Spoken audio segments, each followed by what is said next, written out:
I'd like to welcome today Philip Dray, who will be speaking and honoring Dr. Franklin. Philip Dray is the author of At the Hands of Persons Unknown, The Lynching of Black America, which won the Robert F. Kennedy Memorial Book Prize and the Southern Book Critics Circle Award, and was a finalist for the Pulitzer Prize and the Los Angeles Times Book Award. Today, Mr. Dray will be discussing his book entitled Stealing God's Thunder.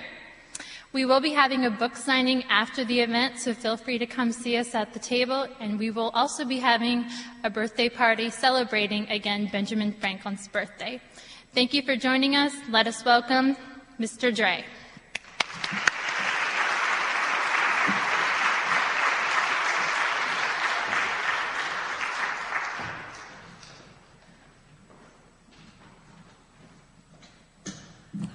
Thank you very much for that nice introduction, and thank you all very much for coming. A couple of years ago when I was in Boston doing some research for this book, actually, I came to the Old South, and I came into this room, and I just was stunned at how beautiful it was. And if anyone had told me that I would one day be standing here speaking, it would have really surprised me. But I'm very glad to be there. It's a great honor, particularly on such an important occasion as Benjamin Franklin's 300th birthday. Let me also just thank, before I start, Kristen Sherman, who kind of orchestrated this entire event, and also Jesse and Jerry, who they call a sound technician, but I understand he's kind of a Benjamin Franklin-like person. He does many, many different things. So if we can get our technology straight. What I'll do is I have some slides. They last about half an hour, and then we can get into the Q&A, which is usually the best part of these things anyway. So let's get rolling. I like to start with this slide. This is a 1930s woodcut of Franklin with the Liberty Bell and, of course, a bolt of lightning. To me, it really kind of like expresses the theme of my book because here you have, first of all, Franklin in his own lifetime was seen primarily as a scientist. Dr. Franklin, he was considered a scientist who did a lot of other things very, very well, but his initial world fame actually came from his science, particularly his work with electricity and lightning. Also, of course, this image really captures the sort of essential dynamic of Franklin, and what made him so well known initially was sort of the combination of his work as a diplomat or revolutionary, but also a scientist who worked in a sort of empirical tradition.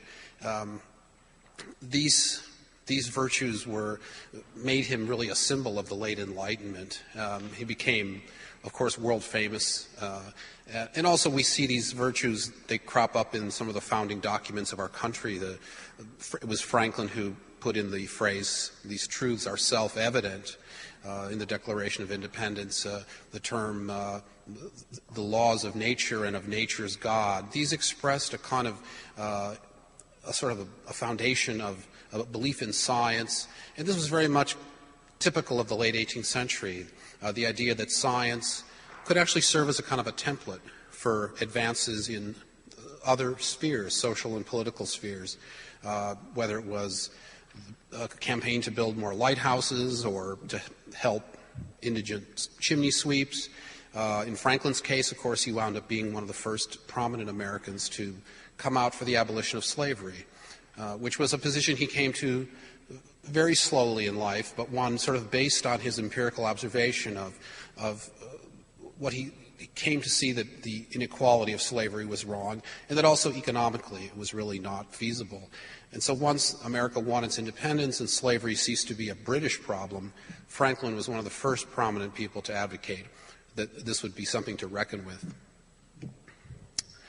I'm a little anxious here because when you come to Boston and start telling people about what went on in Boston, it's a little, especially with all the New York-Boston tension these last few years.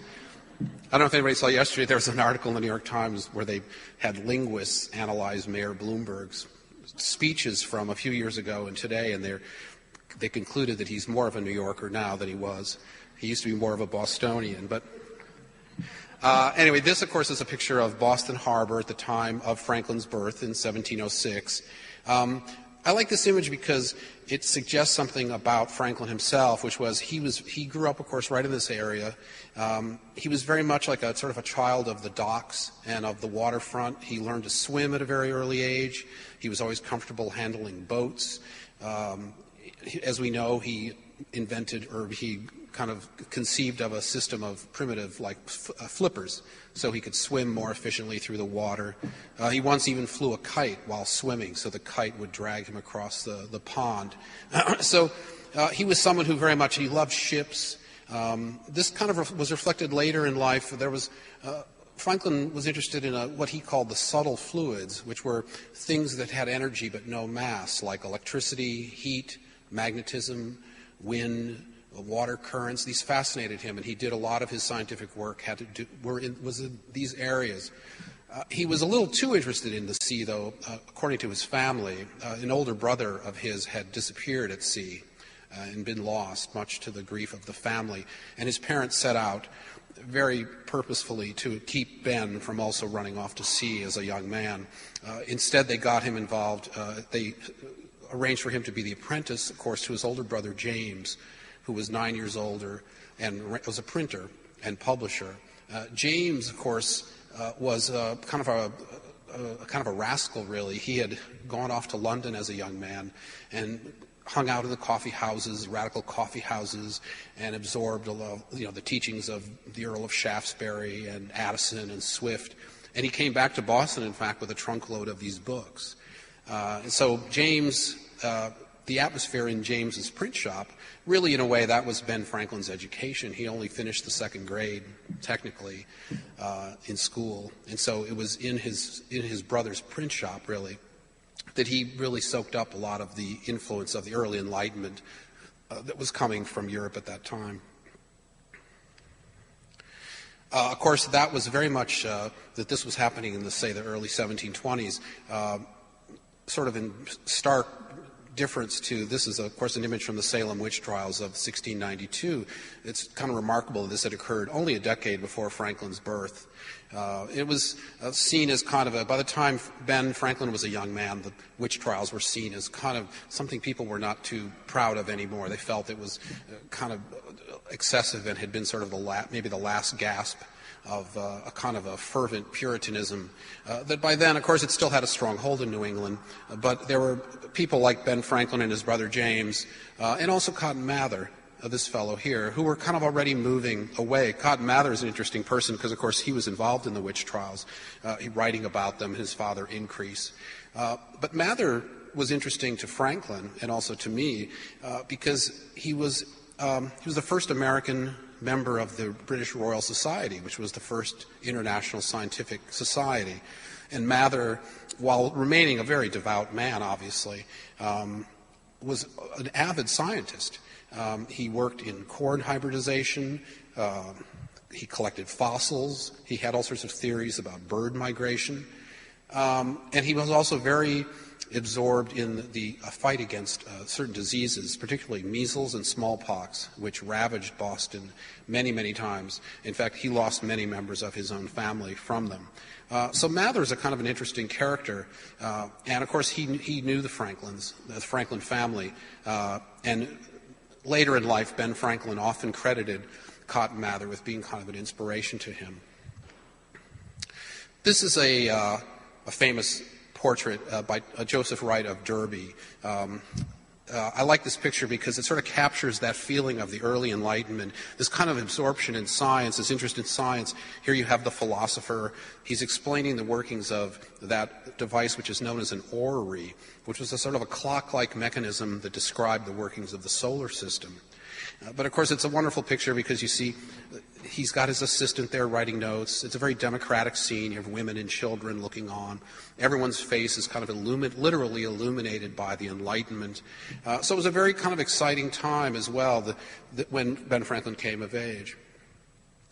Kind of towering over all of this was Isaac Newton, of course, who had really offered the first comprehensive theory of many things: motion, the working of the cosmos, the solar system, color and light spectra, and also Newton is sort of identified with what we've come to know as sort of the Newtonian scientific method, which is basically still familiar to us today, which is that it must proceed honestly based on empirical observations. Hypotheses lead to theories, but those themselves can be challenged and conquered, and science sort of progresses in that way. And Newton was sort of emblematic of that movement in science, which sort of grew out of the age of discovery in the 17th century, but really sort of came to fruition in the early 18th century when you had people even like Cotton Mather sort of, planting different corn hybrids in his backyard between sermons. It was sort of almost like a thing that anyone who was like a learned person or a gentleman, meaning someone who didn't have to work for a living, would be doing this kind of thing. In fact, here's Newton. He's blowing soap bubbles in his backyard to examine the light spectra. And you can sort of see his neighbors are looking out the window like, what is this old fool up to? But that was very much part of that moment, really. It was sort of like everyone was encouraged, no matter who you are, really, to try something to see if you could, discover something, who knows, find some new plant specimen, something like that, and perhaps even give a scientific lecture. Those were like very much sort of the popular entertainment of the day. Here's a night scene of Philadelphia. This is where Franklin moved as a young man when he was in his late teens. Boston was a place where, at that time, even though later, of course, Boston became associated with people like Garrison and Wendell Phillips and a very progressive liberal tradition, at that time, both Ben and his brother found it rather stifling. In fact, they put his older brother in jail at one time. The Franklins were just a little anti-authoritarian, too much so. James actually wound up in Rhode Island, kind of banished there. And Ben, he originally tried to move to New York, but he wound up in Philadelphia. Philadelphia was really where the Enlightenment kind of arrived in America. It was a newer city. It was the first planned community in America. William Penn had gone out of his way to design it so that it had broad avenues and parks. He was trying to avoid the narrow, congested streets of London and Boston, which led to dangerous fires and pestilence and this kind of thing. And Penn was also very successful at convincing the neighboring Indians that they would have to anticipate no harm from the Quakers in Philadelphia. And so Philadelphia avoided being a kind of fortress town with walls and militia and this sort of thing. It was also very ethnically diverse, much more so than Boston at the time. It had a large German-speaking population.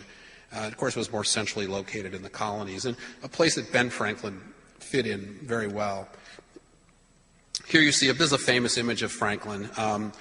Franklin thrived he had a print shop in Philadelphia. Franklin was a person who all his life thought a lot about how other people perceived him. He was very interested in interpersonal relations, kind of just as he became sort of one of our first celebrities, really, in the modern sense. That was no accident, really, because he was someone who he always had these things in mind. And here you see his business was successful enough that he could have had some underling go to the dock to get the next shipment of paper, but instead he made a point of going himself with his wheelbarrow, to be, not only because maybe he liked the physical exercise, but he wanted other people to see him doing this sort of humble work. In Philadelphia at the time, there was, as I said before, there was sort of a craze for this kind of amateur science. In Philadelphia, it took the form of an interest in botany. This was an age, sort of the age of the early classification of species. The Linnaean system was just coming into vogue and use. And there was this kind of rampant movement among learned people to track down and identify every type of plant, animal, reptile, what have you. And so in Philadelphia, you had this kind of the botanists like John and William Bartram, many others, who would go off traipsing around in the wilderness in Pennsylvania, New Jersey, and Maryland, whatever, tracking down anything, turtles, snakeskins. At that time, there were many specimens here that the Europeans had never seen. They were eager to have them for both medicinal reasons, but also aesthetic as well. The garden was kind of, in the 18th century, if you were a European person of any means, you sort of had to have a garden. That was it was sort of this aesthetic privilege. And it meant a lot to these people, and they would spend great deals of money hiring the Philadelphia botanists to send them specimens. And Franklin was involved in this because he wasn't much of a botanist himself, but he was involved in arranging for these items to be shipped to England and Europe. And of course, this was a major endeavor, because if you have, say, 200 potted plants and you're putting them on a boat in Philadelphia and you expect them to be alive when they get to London 6 weeks later, there were all kinds of disasters with these things. The captains would water them too much, they not water them enough, a rat would get on board and eat them. So this was like a whole kind of a cottage industry, transatlantic trade. And also coming from Europe to England then was a kind of an interest in America as a place of this kind of primitive science, and like, oh, there are these sort of Edenic laboratory of these rare specimens. And so Franklin, this was a really great thing for him, because it sort of initiated his involvement in sort of an international scientific correspondence. Many of the people he sort of met through this kind of trade later proved to be very influential in his affairs. There's a wonderful story about Franklin, that he was traveling one winter night in Pennsylvania, and he came to an inn. It was freezing cold. He came in the door, and all the seats around the fire were taken. So he said to the landlord, well, could you bring me a glass of ale and bring my horse and a plate of oysters? Well, of course, immediately the entire inn emptied out, because everybody wanted to see a horse that would eat oysters. So then when they left, Franklin went up and got one of the nice warm seats right by the fire. So a few minutes later, the landlord and everyone else came running in and said, the horse won't eat the oysters. And Franklin said, okay, well, bring me the oysters and give my horse a bushel of oats. But Franklin took this problem very seriously, the idea that a fireplace was not going to warm an entire room, that it only warmed one part of the room. And so this was really his first serious invention, was what of course we call the Franklin stove, the fireplace it stood away from the wall. The idea was to create more heated surfaces so that the heat would remain in the room longer. And also it was a closed stove, so the wood burned more slowly, which of course was much more cost effective as well.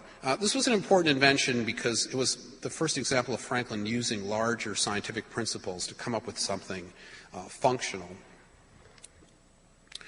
This is an early, what's called a friction device. One of Franklin's English correspondents encouraged him to look into electricity because this man, Peter Collinson, thought Franklin's natural curiosity would lend itself to this kind of investigation, and he even sent him some equipment. This device was cranked. It was a hand crank device with like a sheepskin on top and a rubber pad and then a metal pole there. And if you cranked it, then a spark would come from the bottom. Of course, at the time, the electricity was really just sort of a parlor trick. Nobody really knew what it was. People had noticed sparks and electrostatics for hundreds and hundreds of years, but it wasn't until the early 18th century that scientists, natural philosophers as they called them then, really got involved in trying to figure out what it was all about. But what they did know was that there was a lot of fun. And so this is what they would call an electricity party. If you were well-to-do in Europe at the time and you wanted to get some people together, you would get a large friction device like this, and which of course then you'd have people come over, and there were all sorts of tricks you could do. There was a whole literature of them. One was called the circle charge, where you'd get, say, 8, 10, or even 20 people to hold hands and introduce a spark or shock into the group. And of course it would go around immediately and everyone would jump up. And this was, no end of amusement in this kind of thing. One that was even more popular was called the electric Venus. They would invite, the experimenter would invite the prettiest young woman in the room to come up and be electrified, and then invite men to come up and receive a kiss from her on the lips. Well, of course, there might be many volunteers for this, but when you kiss the electric Venus, you'd get a shock that would sort of jar your teeth. And one other one was where there were many others, things there that would the king was out of favor at the moment. You could set his portrait on fire using the spark from one of this machine. And Franklin himself was not above. He loved these things too. And when he started working electricity, this was one of the first things he did, was sort of become a master of all these tricks. when he turned to sort of study electricity more seriously, he was fortunate in that this device on the right, the Leyden jar, had just been invented. And what the Leyden jar is it's a glass cylinder with tin foil on the outside and water inside. And what it can do is that it holds on to an electric charge. So this made experimentation much more easy. You didn't have to just get a spark from cranking. And when this device on the left is what Franklin called a battery, which is a series of Leyden jars connected to multiply the spark. He named it a battery because the sound it made reminded him of a rampart of guns. Of course, we use that term all the time, but that was its initial origin. And he also introduced the terms positive, negative, conductor, condenser, and electrician, which is what he called himself. Franklin's work in electricity briefly, there's an idea called the conservation of charge, which Franklin worked in. Basically, the idea of how electricity behaves between objects. He was one of the first people to really kind of delineate how it functioned. He also was one of the first to suggest what he called the single fluid theory, the idea that people didn't really know what electricity was. They thought it was kind of fire. Was it an effluent? What was it exactly?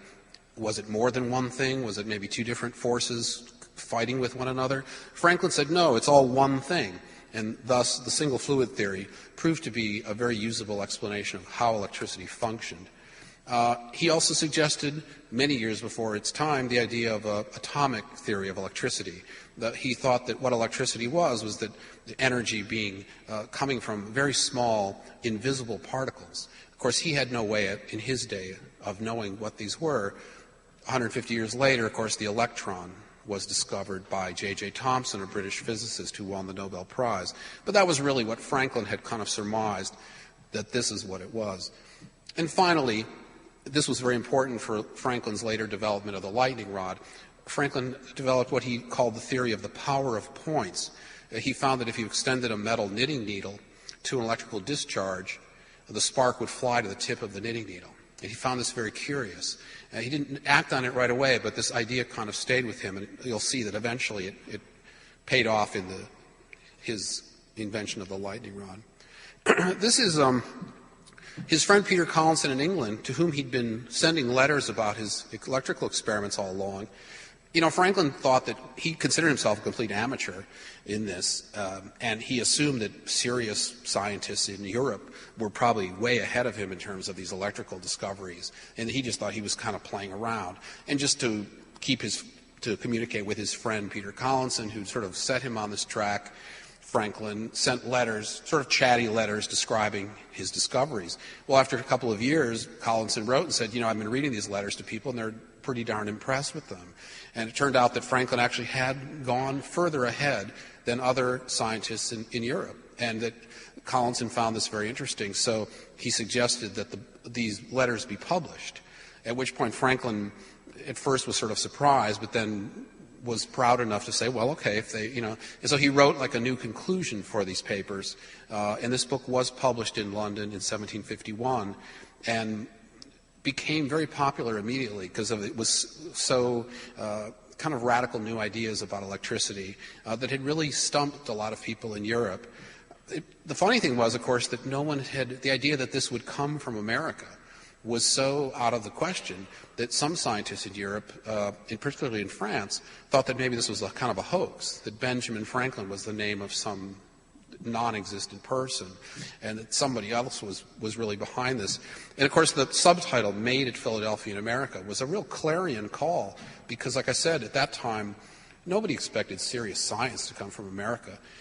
It was a good place to get rattlesnake skins and turtles and maybe some Indian relics or something like that. But the idea that somebody who wasn't even really an academic scientist, rather a tradesman from Philadelphia, this was mind-blowing stuff.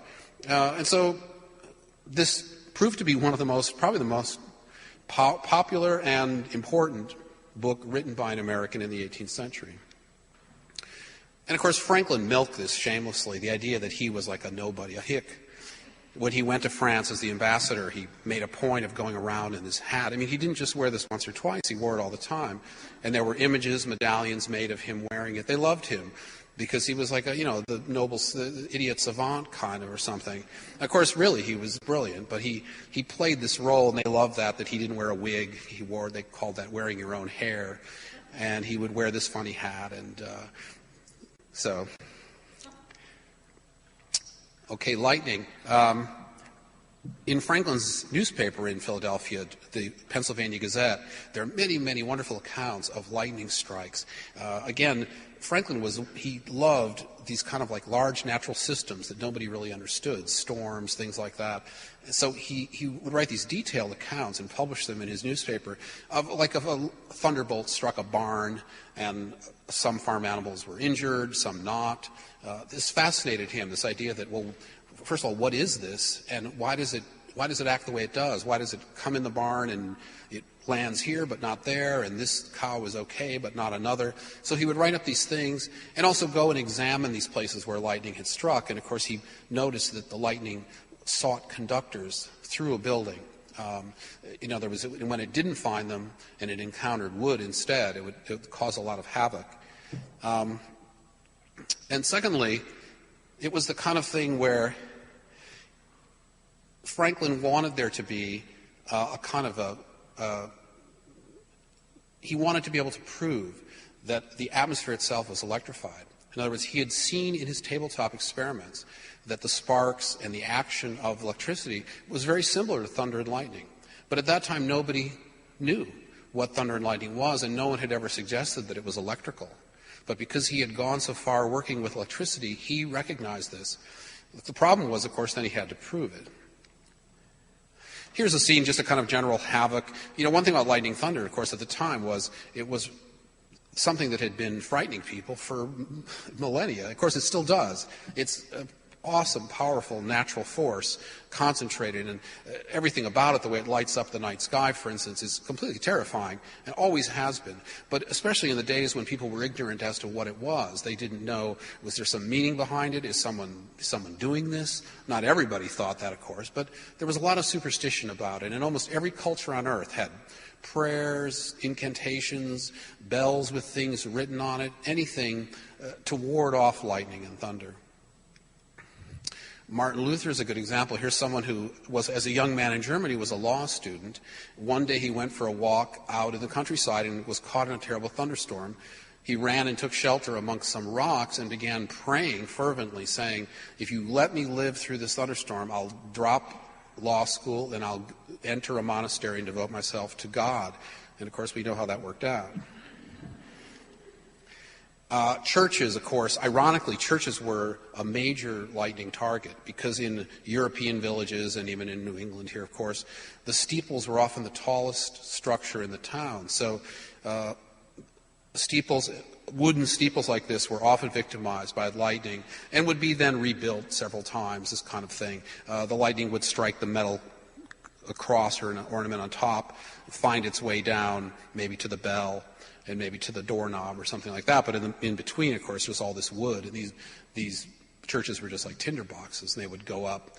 And of course, the fact that it was the church being struck, you can imagine how you could get really involved in trying to sort that all out. A terrible irony about these churches was that there was a theory that if you rang the bell loud enough, that would frighten away the lightning. But what would happen is the bell ringers would often be electrocuted. So by the middle of the 18th century, you actually had governments in Europe issuing edicts telling people, don't go up and don't do this because we found that it doesn't work and it's actually often fatal. Barns, of course, too, as I mentioned before, were extremely vulnerable. In those days, if your barn got struck by lightning, there was no fire department to come put it out if you lived in a rural area. And, Franklin never patented any of his inventions. He never patented the lightning rod or anything he invented. And that had a sort of a comical result in the early 19th century when lightning rod manufacturers started up. There were many, many factories in America, and the traveling lightning rod salesman became kind of a staple of rural life. This man would kind of come traipsing through the town with his bags of these rods and tell, of course, his job was to frighten people to death. He would tell these horrible stories about what lightning was going to do. But of course, it was very successful. If you go out in western Massachusetts or wherever even today you'll find lightning rods on top of barns and a lot of outbuildings. The competition became so fierce that the different lightning rod manufacturers began customizing them. A popular thing was to put like a colored glass ball around the lightning rod. You won't find too many of those nowadays because they're actually collector's items, but there's like websites devoted to these ornamental lightning rods. Ships at sea was another big thing at that time. British men of war began carrying lots of gunpowder in their holds around in the 18th century, and there were all these many anecdotal accounts of what happened when lightning struck a wooden ship at sea. You can imagine being on the flat platform of the ocean in a wooden sailing vessel, and you see an electrical storm coming toward you. It must have been petrifying. But around this, not only were there accounts of all this damage, ships limping into port with like none of their sails left, this kind of thing. But there was actually a theory that this is what was happening to ships that disappeared. When they couldn't account for what happened to these vessels, there was a theory that, well, that's probably what happened to them, is they were struck by lightning and it set off an explosion in the hold and they just were completely annihilated. Same thing on land, of course, too. You had, with the advent of artillery in the 18th century, you had the need to store large amounts of gunpowder.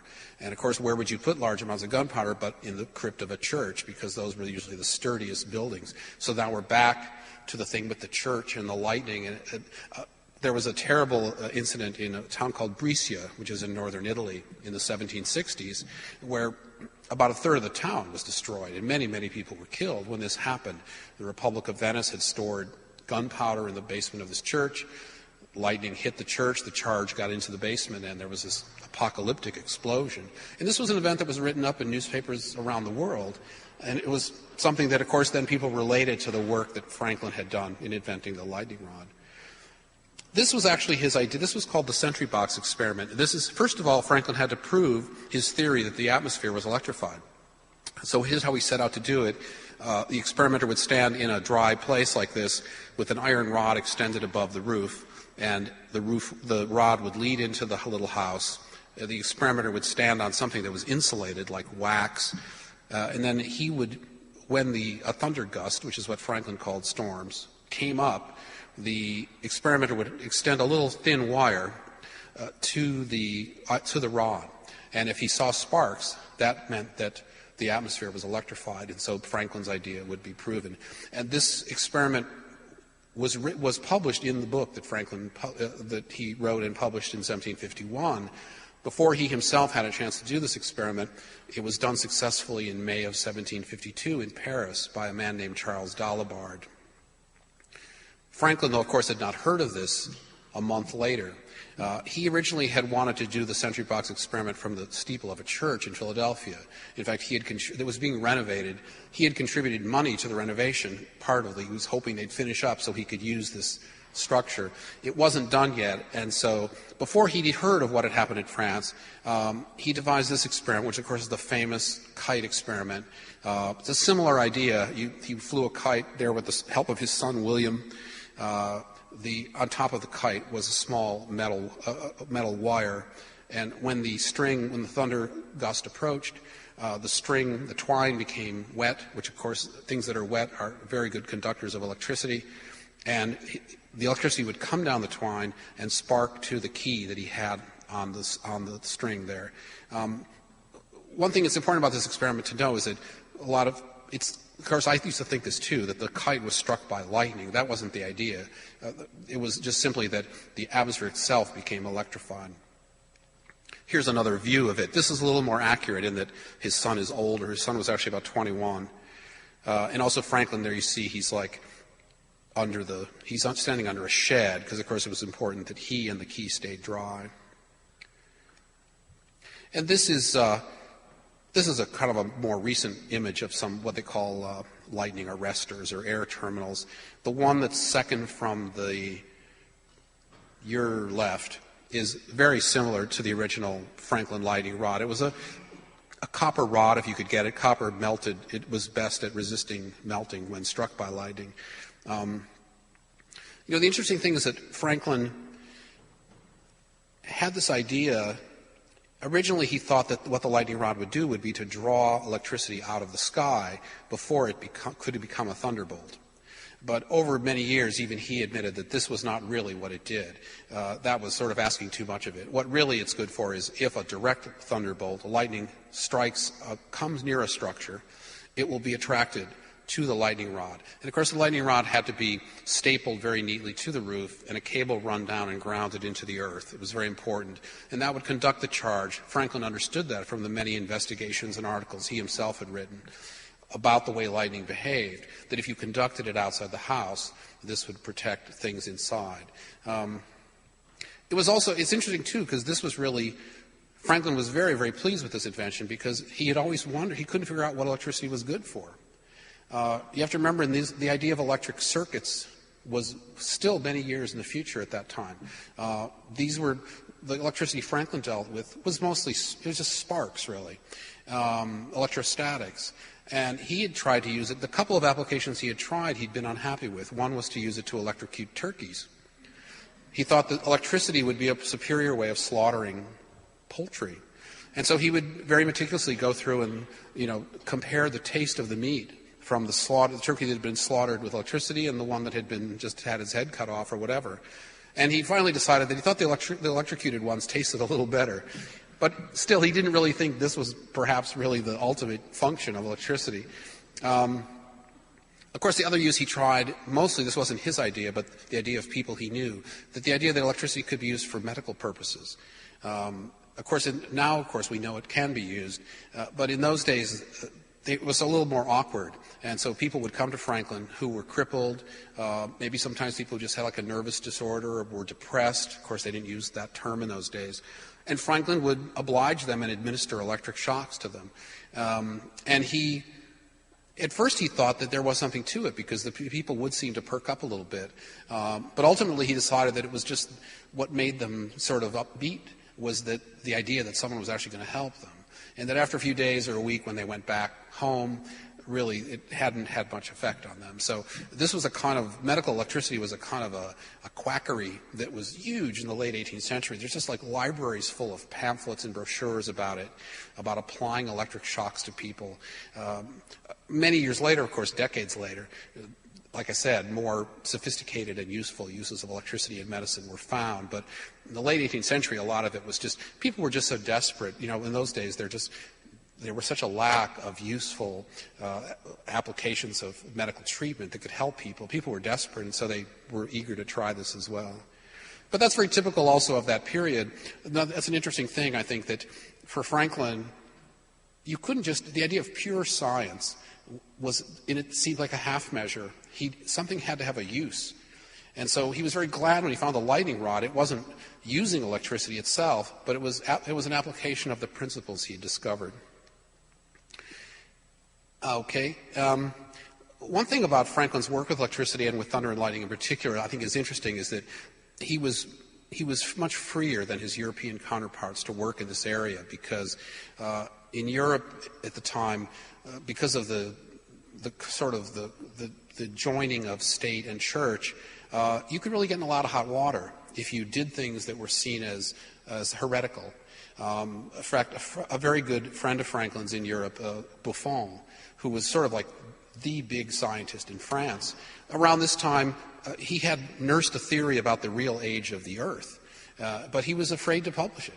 And he waited until he was really like an old man to finally publish his idea that the Earth was 75,000 years old, which at the time was considered a really radical notion. Of course, as we know, it's far, far older than that. But it's just an example. You could be exiled, you could be put in prison, deported, what have you, if you didn't watch your step with this kind of thing. Franklin, in America, of course, the church didn't have that kind of clout. And for whatever reason, he just felt freer to kind of go about his way. It was almost like, this is just like a rooftop appliance I'm working on here. He did, however, run into difficulty from some quarters about the lightning rod. In fact, it's interesting, in Boston, there was, as many as you might know, there was a earthquake here in 1755, the Cape Ann earthquake, which didn't hurt anybody really, but it caused a lot of property damage, and because it happened in the middle of the night, it frightened people a lot. And a man named Thomas Prince, who actually was the minister here at the South Church at the time, sort of came out with an idea, with a theory that Well, it was Franklin's lightning rods that was causing this, because sure, it's fine to take the electricity out of the sky, but what you're doing is you're channeling it into the ground. And so you're causing these pools of subterranean tension, he called it, to build up all this electricity underground, and that's what's causing these earthquakes. And then he went on to say, it just goes to show that you can't get you can't get away from God's resentment. If he has it in for you, you can put up a lightning rod, but he'll find a way to. Well, of course, this set off an enormous squabble here in Boston between Thomas Prince and a man named John Winthrop, who was, I think, the third John Winthrop. There have been several of them, who was a professor of science at Harvard and a friend of Franklin's and a real devoted Franklinist. He really admired Franklin. And he sort of took on this minister. And they had this year-long debate in the Boston newspapers, back and forth. Basically, in the end, it was wonderful because John Winthrop said, well, first of all, you have no business mimicking Franklin's scientific language. You don't really understand anything about electricity. No one has ever said that electricity was going to be channeled into the ground and collect there in a pool.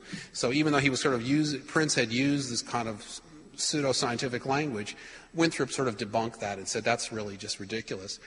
And then even more hurtful to Prince, Winthrop said, well, the idea that you're presenting that God has some resentment that he's trying to express using electricity is itself a kind of zany idea. Obviously, we all know that no one can get out of God's mighty hand, as he put it. So for you to suggest that people are trying to dodge his resentment by building such things as lightning rods is really ridiculous. So this was a very important kind of point because it showed that the argument wasn't one between reason and superstition, but rather different interpretations of man's relationship to God. Someone like John Winthrop, and Franklin too for that matter, assumed that there was a God, but they also assumed that God wouldn't mind if people had lightning rods, just as they wouldn't mind if they had a roof over their heads to keep out the rain and the cold, this kind of thing. So it was sort of an important moment because you had clergy who ever since Mather's time had felt sort of comfortable talking about science, I think sort of retreated a little bit at that time. So, also you had around the same time, of course, the famous Lisbon earthquake of 1755, which happened around the same time. And the Lisbon earthquake was much more devastating and was written about all over the world. And again, caused people to kind of question, like, well, what could God have meant by this? So you had this kind of, it was sort of a moment of mid-enlightenment, I think, that in which, basically people were sort of getting the message, like it's just us here dealing with these kind of things. And so it was sort of a very kind of a birth of modernity kind of thing in 1755. I just have one more slide. This is the last slide I'll show. This is a picture of Franklin. This was his favorite portrait of himself. It shows him sitting, of course, there's a thunderstorm raging outside. And that device on his side there are these two bells he rigged up, attached to iron rods, that came down from the roof of his home in Philadelphia and told him how the atmosphere was electrified. They would ring, and sparks would sometimes fly from them. His wife was not crazy about it. In fact, when he went to England at one time, she wrote him and said, would you mind terribly if we disconnected this thing, because it's a little frightening to have these bells ringing in the middle of the night. But Franklin, the bells helped him make a very important discovery, though, which was that he knew that the atmosphere in a thunderstorm is often charged negatively. But he knew from his tabletop experiments that a shock or a charge often goes from positive to negative. So from watching the bells, he theorized that in a lightning strike, that some of the energy must be coming from the earth itself. And, of course, he then mentioned this when people who were his detractors, who questioned whether he should be really putting up these heretical rods, he said, well, why would God be sending the lightning up from the earth itself? It doesn't make any sense. Sort of challenging the kind of classic view of the thunderbolt emerging from the heavens, this sort of thing. So he had a little fun with that. But it also, of course, he was right. In those days, it's very, even until the early 20th century, until lightning photography came around, it was one thing that made saying anything conclusive about lightning difficult was that you couldn't see it. It happened so fast. And even when it's still very difficult. Lightning physicists still say they don't know everything about it. But Franklin was the first person to sort of put forward this theory. And, of course, he was right. That's what lightning really is. It's more in the nature of an oscillation between the sky and the earth, rather than something simply coming down from the clouds. So this was something that he had the first kind of view of, and he was very, very pleased with himself. Anyway, let me stop there. I feel like I've heard my own voice long enough. And why don't we go to some questions? The people from the television asked me to remind you, if you want to ask a question, to come up and speak into the mic so it can be picked up.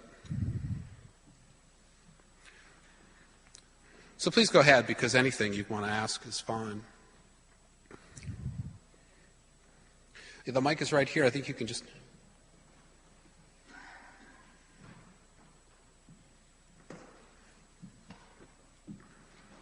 I think Franklin had a lot of children. What's happened to a lot of his ancestors? Well, you mean his descendants? His descendants, yes. He actually didn't. The interesting thing about Franklin is that he actually, for a colonial father, he had very few children. And, of course, he had a total of 3 children, one of whom died from smallpox at age 4. And then he had 2 others, one, William, who was his oldest son, William Franklin, and then Sally, or Sarah, his daughter. A lot of people have written that it's actually lucky for Franklin, or that he had such a small family, because it allowed him much greater economic freedom. He himself had come from a family of 17 children. And, of course, obviously that kind of sets your destiny a little bit when you have a household like that. And Franklin sort of avoided that, because by the time he retired from his printing business, when he was in his mid-40s, he really only had 1 child still living at home. So for someone of that era, that was he was pretty liberated, really. As to his descendants, I know there are some around. He had grandchildren, of course, the Bache family. I've never met a Franklin descendant, although I've heard that they are around. Maybe there are some here, I don't know. But I've heard that they live in New Jersey. I don't know if they make, it's not like Thomas, there's no scandal or anything, so it's not like Thomas Jefferson, where you sort of have the descendants gathering. Anyone else?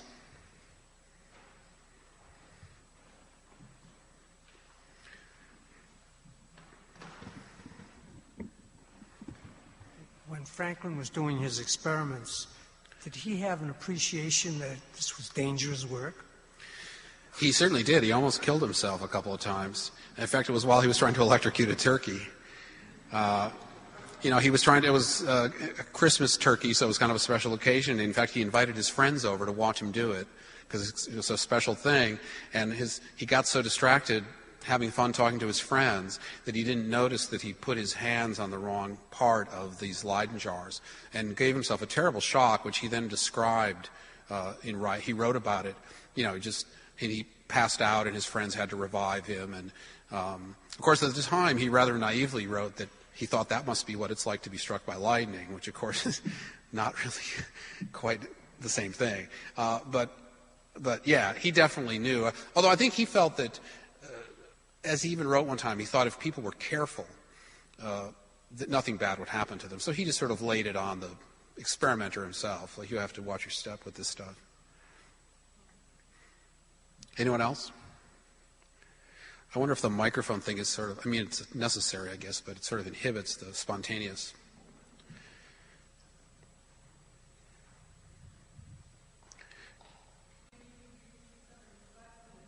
Pardon me? Repeat the question. Well, it's okay. We don't have to have that. Oh, I'm sorry. There's someone there. It does look like he's wearing a wig there, yeah. Well, Franklin was a versatile fellow. He could do the wig thing. It's true that some of the images of him, you do see him with the wig. Yes.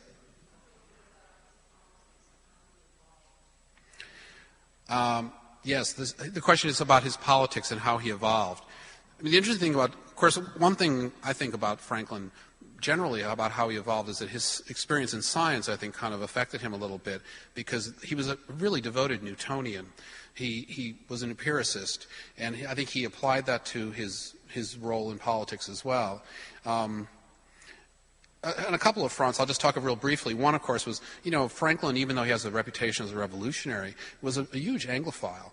And he, among the founding fathers, he really worked arduously to head off the revolution. He tried to get the British to see that America was soon going to have more people in it than England did, and that they better treat America nice and sort of try to work it out so that the colony wouldn't fracture. Of course, he was unsuccessful at that. And then eventually when he sort of gave up, but he worked very assiduously to try to bring that about. Another way in which that I think his sort of experience kind of led him along, and this was almost like a kind of experiment, was his coming around to favor the abolition of slavery. He had owned slaves himself. His father did. Even the Franklin print shop in Philadelphia was a place where you could post notices about slaves for sale, that sort of thing. And he grew up in a culture of indentured servants, slaves. It wasn't really anything he questioned. But over many years, he became involved with the education of freed slaves and this kind of thing. And he came to see through his own experience that black children could be educated just the same as white children. And this was kind of really interesting, something he hadn't really ever considered. And as he went on and on through the years, he became more and more involved in this movement of educating free black children, and till the point that he had his wife involved in it.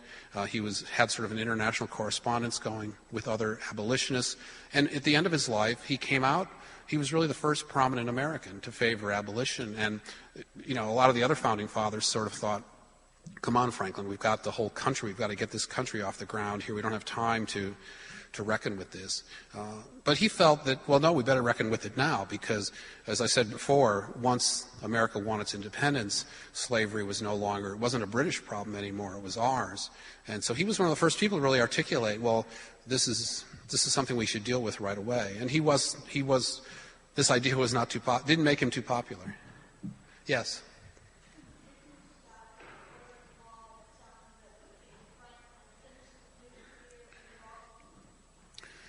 The Franklin Institute here in Boston? I have to be honest, I don't know much about that. I know that he started, are you asking, did he help to get it started?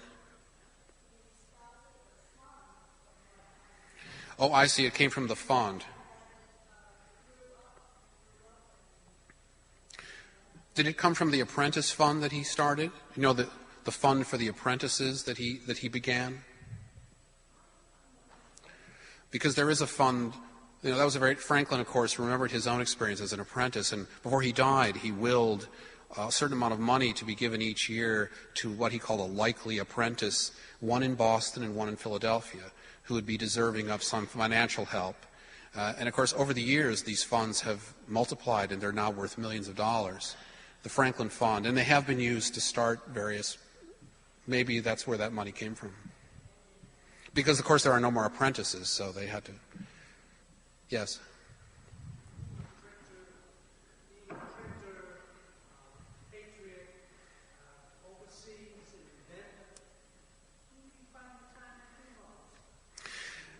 It's a very good. He was like the original multitasker, I think. I think that's one reason he kind of has a special appeal for us today, because I think everybody likes to think of themselves now as being kind of a Renaissance person who can do a number of things. And yeah, it's remarkable. Really, he invented we didn't even get into a lot of his, he invented a musical instrument. He learned to play it, the harmonica. It was a sort of spooky instrument. He did so many things. He was involved in military affairs on the frontier, that sort of thing. Colonel Franklin. Just remarkable. How almost like he lived like 12 different lives in one. Yes. Two questions. One, do you know how he became the founder of the University of Pennsylvania? I just know that he probably went about it the way he did everything else in Pennsylvania, which was to start a subscription to get funds for it. And then Franklin was a person of immense charm, obviously, as we can guess, because he was so good at getting people of diverse opinion to come together and work for the common good. And he did this over and over again in Philadelphia in particular. The fire department, post office, lending library, the American Philosophical Society, first scientific society in America, and yes, the University of Pennsylvania. But I don't know that much about it, but I'm sure it was done in that way. He would, very typically, Franklin would write he would write like an editorial, like an op-ed piece, and he would just sign it a tradesman. Some very modest thing, but of course laying out the reasons why this would be such a good idea. And then kind of build on that, and by his own example. Yes? How did it come about that he became a portrait on the currency, which is the $100 bill? I don't know the answer to that exactly, although it makes sense in that he was involved. I don't know how he was chosen exactly for that. Of course, there aren't that many non-presidents on the bills anyway. But of course, he was involved in printing, and so that might have been an homage. That's how he really made his fortune, was that he wrapped up all the government printing contracts in Pennsylvania. And so he was so good at it. That's the thing about Franklin, too, that's often, he often identified himself as a printer. He was a very, very good printer and had, large hands. He was a very athletic man, very dexterous. And so he stood out in his field. And that could be, maybe it's like a tribute to him. Yes?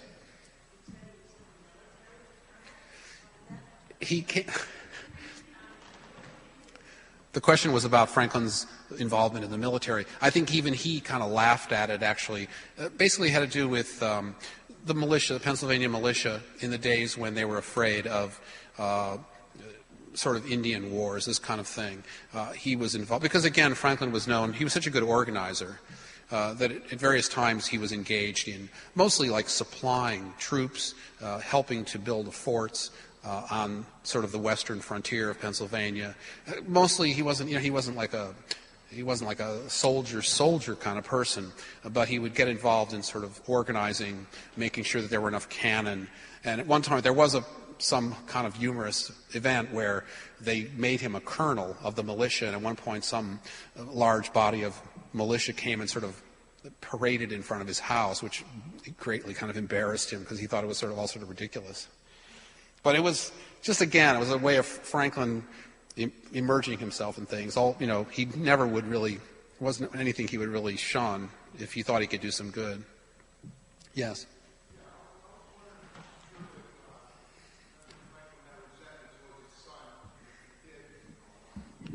His son, William.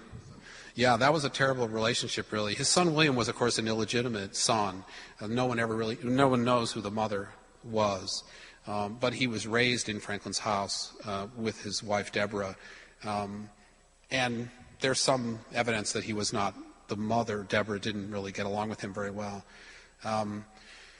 What happened really Franklin was sort of devoted to him and brought him with him to Europe when he went as a minister. But what happened, though, was William became the royal governor of New Jersey. And when the revolution came, Franklin sort of said to him, okay, well, now it's time to stop being the royal governor of New Jersey. And William said, well, I kind of like being the royal governor of New Jersey. So basically they split, and Franklin was furious with him because, here Franklin was a patriot, leading diplomat of the new country, and his own son was a Tory. And William was eventually arrested and deported to England. He was imprisoned in Connecticut for a while. So yeah, it was an ugly, and they really never spoke again. It was very disheartening to, in those days, fathers expected their sons to do what they told them to. So it was a big letdown. Yes? Oh, go ahead. You said Franklin was one of the founders of one of the public libraries in the United States. Was that Philadelphia's? It was called the Library Company. Yeah, it was like the first lending. I'm not sure if it's the first one. It's one of the first lending libraries. He just basically had this idea that, well, we'll take up a collection, and they'd order the books from Europe and England, and so it became the first sort of prominent library. It was a membership library, and you would join, and then you could use the books, and they would have book talks, basically.